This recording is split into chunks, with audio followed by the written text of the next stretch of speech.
In tonight's Health Matters, a Halifax scientist has discovered a gene involved in the formation of fat cells. Jason Rowe says if we understand how the gene works, we might be able to control obesity. Rowe and his colleagues are studying how the gene's genetic elements work in the formation of fat cells. Over 6 million Canadians are obese. There are so many different symptoms for Lyme disease. It's very easy to make a wrong diagnosis in children. And as Norma Quarles reports, the uncertainty is causing doctors to make mistakes. 15-year-old Amanda Alvarado was ill for 3 years with muscle pains, headaches, and fever. I felt really tired and weak and really couldn't do the things I wanted to do, especially in the morning. I really couldn't get out of bed. She was sent to a Lyme disease specialist for treatment after a blood test for the disease came back positive. And when we repeated it, it was very negative. She did not have a positive blood test. And then we had her seen by a rheumatologist and the diagnosis of fibromyalgia was made. Dr. Fetter just finished a study of 146 pediatric patients. He found while 51% of children were correctly diagnosed with Lyme disease, 38% were misdiagnosed, thought to have Lyme disease but actually did not. His conclusion, errors in the diagnosis and treatment of Lyme disease in children are common. The problem with Lyme disease is it can be tricky. When someone comes in with vague symptoms, be very careful before you call it Lyme disease. Vague symptoms meaning fatigue, headache, arthralgias. Although the disease discovered in Old Lyme, Connecticut has been around for 20 years, it continues to baffle both doctors and patients. It's known humans get the disease after being bitten by deer ticks containing the bacteria. But symptoms are so varied, ranging from mimicking meningitis and arthritis to fatigue and memory loss, the diagnosis is complicated. Blood tests are also unreliable. The best diagnostic test for Lyme disease, by the way, is a competent physician doing a complete history and a good physical examination and not being biased towards or against making the diagnosis of Lyme disease. Doctors say a number of dangers come with an incorrect diagnosis. Not only does belief that you have the disease cripple, but the antibiotic therapy itself has significant toxicities, to say nothing of the expense. If they're getting antibiotics that aren't helping, they're really not getting the correct therapy to make them feel better. Physicians say despite the problems, early detection and treatment offer the best chances for recovery. Norma Quarles, CNN, New York. And that's Health Matters for tonight. And still ahead on ITV News at 10, last shot for photo radar, Ontario makes good on a campaign promise. And on Your Money, an Edmonton company cranks out gourmet pasta.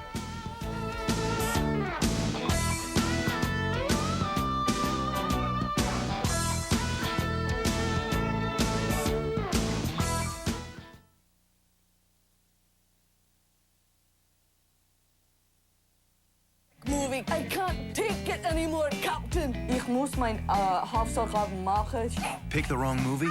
Don't worry. At Blockbuster Video, you have to love it or the next one's free. Guaranteed. That's right. When you rent any Blockbuster favorite, you gotta love it or your next rental's free. Freddy Krueger, get away from me! I never liked musicals. Hey, who else can guarantee you a Blockbuster night?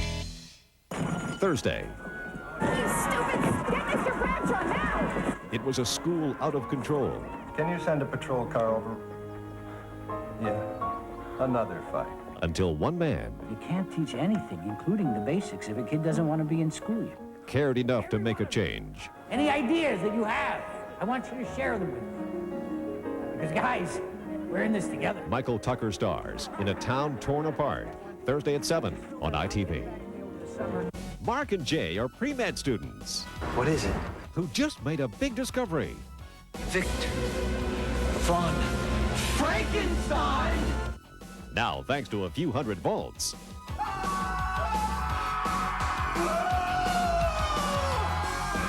There's a new man. Make that monster on campus. See? He blends right in. Frankenstein, The College Years. Sunday at 2 on the ITV Summer Movie. If you're ever injured in a motor vehicle accident, remember this name. If you're ever injured due to unsafe premises, remember this name. If you've ever been injured because of somebody else's personal negligence, remember this name. With Clifford Kemp, you pay nothing until your case is resolved and all fees are based on a percentage of recovery. Remember this name, Clifford Kemp. Well, Bill, it was pretty darn chilly out there yesterday and today, but I understand that things are going to change. It's going to get warmer. Well, yeah, it's got to change because the normal daytime high for this day is 28. We had a maximum temperature of 16, so, you know, there's pressure to get a little warmer than that. I would hope so. Maybe we'll get like they're doing down in Nova Scotia or New Brunswick right now. Very, very strange things in New Brunswick. Really? What's going on there? They got up to 32 today. You're kidding. 32. Wow, that's warm for them. We're not expecting anything like that, but we'll go over and take a look at what we do expect. Good evening, everyone. Welcome once again to the weather map.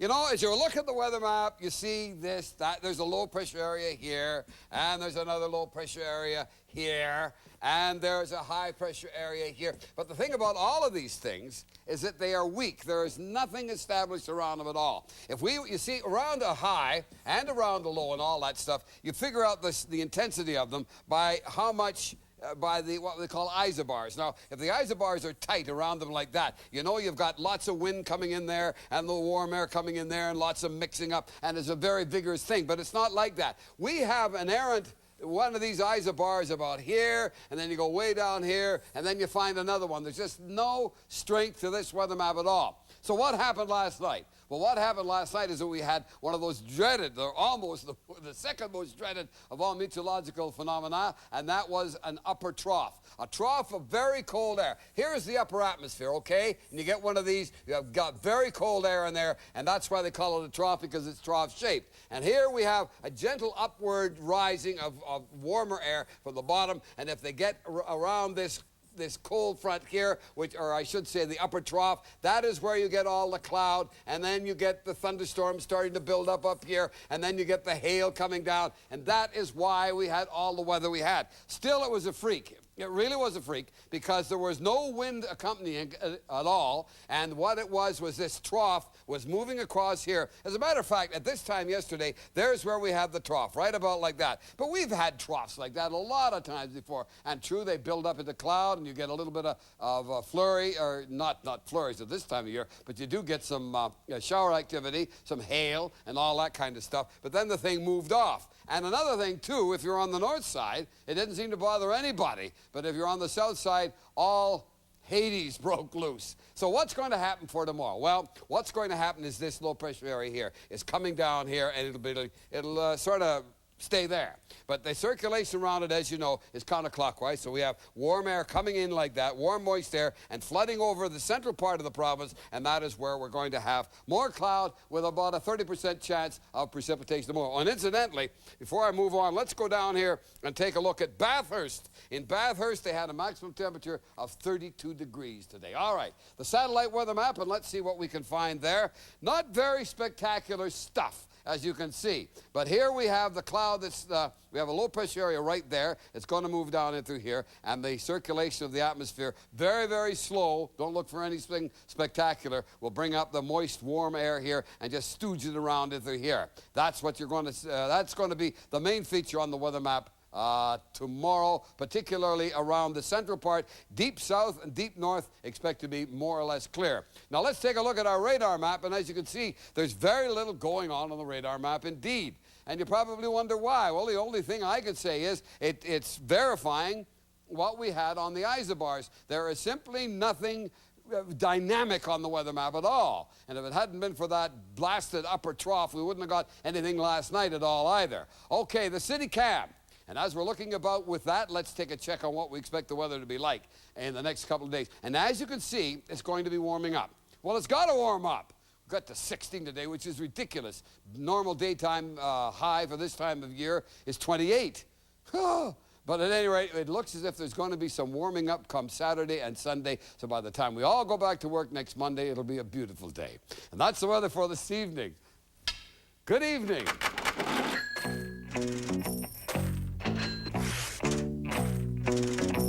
Pat Kiernan is here with your money. Pat, what do you have for us tonight? Well, before we get on with the money news, I want to let people know what happened to the stories that that's vanished last night in the midst of the storm coverage. Thank you, Jacqueline. If you tuned in last night to see our cool stuff feature on internet golf, it wasn't on.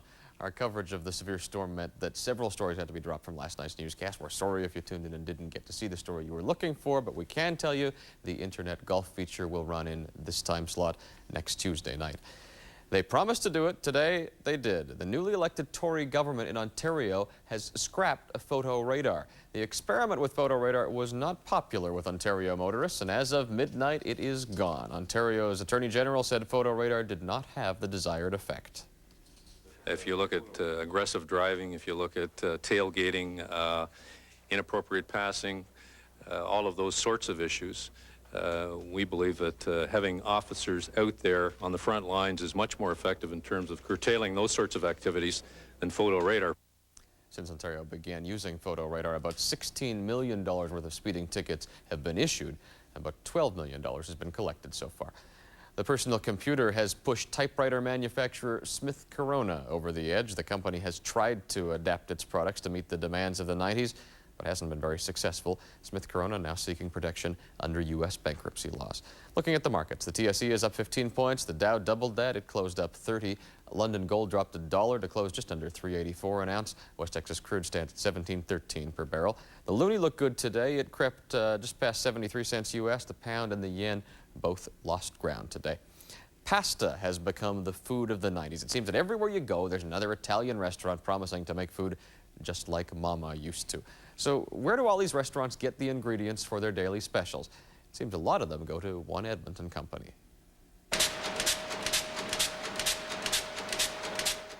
At 1,200 pieces per minute, it's the fastest tortellini making machine in the world.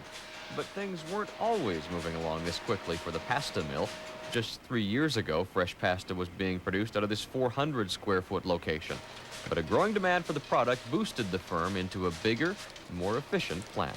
So our facility here is brand new. There's nothing in here before. We built from the ground up. Now that enables us to sell our product basically around the world. And with the bigger, better facility came new responsibilities. We have an inspector on site twice a day. He's here with his thermometer and visually checking all of our equipment to make sure it's clean enough before we start in the morning.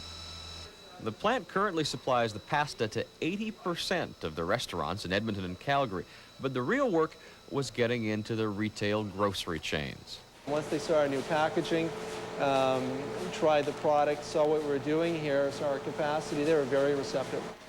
The process used here is unique. The product is frozen the second it's made. It's instantly cooked, instantly chilled, cut in width and length, and then flash frozen. The theory is the pasta will always taste the same for restaurants and for you at home. We decided if we can do that at the plant level, under laboratory conditions, cooked it exactly the same every time, we take a lot of the guesswork out of their hands. Installing this 53,000-pound flour silo was a bold step. It saves labor, and it means the company doesn't waste as much material. Garbage it's not only the environmental concerns, but it's actually very expensive. The pasta mill has been an incredible success story. Parsons admits the future looks bright, but he says he doesn't want to look too far ahead. Well, you know, I think we're really close, and wow, this is getting really dangerous. We're at a point now where if we make a mistake, we could be in a lot of trouble. All right, many of the pasta mill's products are so new they're not even in your favorite grocer's freezer yet, but you can start looking for them next week. And Jacqueline, that's tonight's Your Money. Okay, thanks very much, Pat. And still to come on ITV News at 10, another festival kicks off in our city. We'll take you there. And we'll take a look at some miniature masterpieces.